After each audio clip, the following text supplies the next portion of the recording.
জুলাই সনদ নিয়ে আমরা অনেক টালবাহানা দেখেছি। এর মধ্যেই 5ই আগস্ট যখন আন্দোলন করা হলো জুলাই সনদের জন্য, তখন আমাদের কিছু সময়ের জন্য বলা হলো যে জুলাই সনদ দিয়ে দেওয়া হবে। তবে জুলাই সনদ নিয়ে আবারও অনেক রাজনীতি হচ্ছে। তবে কি আদৌ জুলাই সনদ প্রদান করা হবে?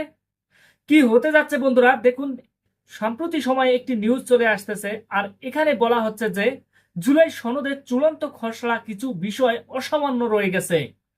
সালাউদ্দিন বিএনপির স্থায়ী কমিটির সদস্য সালাউদ্দিন এমনই একটি বক্তব্য রেখেছেন। তবে বিস্তারিত জানবো বন্ধুরা, সাথেই থাকুন। যেখানে বলা হচ্ছে যে জুলাই সনদের চূড়ান্ত খসড়ার কিছু বিষয় বিএনপির অসামান্য রয়ে গেছে বলে জানিয়েছেন দলটির স্থায়ী কমিটির সদস্য সালাউদ্দিন আহমেদ। তিনি আরো বলেন, এ বিষয়ে দলের পক্ষ থেকে শীঘ্রই মতামত জানানো হবে। তবে কি এ কারণেই মূলত জুলাই সনদটি প্রদান করা হচ্ছে না, বা জুলাই সনদের কার্যক্রম স্থগিত বা বন্ধ হয়ে আছে? এক এক সময় এক এক অজুহাত দিয়ে জুলাই সনদ কিন্তু বিরত রাখা হয়েছে। বন্ধুরা, আপনারা ইতিমধ্যেই দেখেছেন, অনেকবার বলা হয়েছিল যে জুলাই সনদ প্রদান করা হবে, কিন্তু কিছু কিছু বিষয়ে এসে জুলাই সনদ প্রদান করা হয়নি, বা কিছু অজুহাত দেখিয়ে তা স্থগিত করে দেওয়া হয়েছে। আবারও ঠিক একইভাবে আবারও কিছু ইস্যু এনে জুলাই সনদ স্থগিত করার পরিকল্পনা চলছে।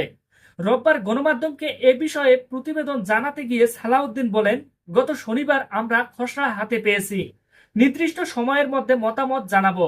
আপাতত মনে হচ্ছে কিছু বিষয় অসমাপন্নতা আছে, কিছু বিষয় সঠিকভাবে উপস্থাপন হয়নি। একই বিষয়ে বিএনপি স্থায়ী কমিটির আরেক সদস্য ইকবাল হাসান মাহমুদ টুটু বলেন, জুলাই সনদের ঐক্যের স্বার্থে বিএনপি ছাড় দিয়েছে, এখন বাস্তবায়ন করা সরকারের দায়িত্ব।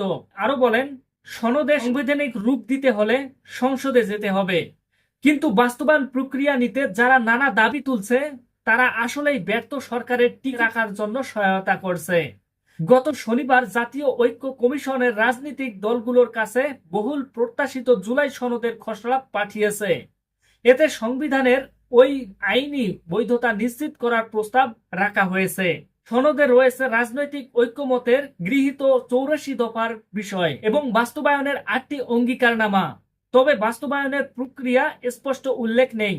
প্রসঙ্গত কমিশনের মেয়াদ 15 সেপ্টেম্বর পর্যন্ত বাড়ানো হয়েছে। সনদ চূড়ান্তকরণ ও বাস্তবায়ন প্রক্রিয়া নিতে রাজনৈতিক দলগুলোর সঙ্গে আবারও বৈঠক করার কথা রয়েছে। তবে বন্ধুরা, এই বিষয়গুলো নিয়ে বিশ্লেষণ করলে দেখা যাচ্ছে সনদ নিয়ে আবারও রাজনীতি হবে, যেহেতু প্রধান উপদেষ্টা উল্লেখ করে বলে দিয়েছে যে ফেব্রুয়ারিতেই নির্বাচন হবে।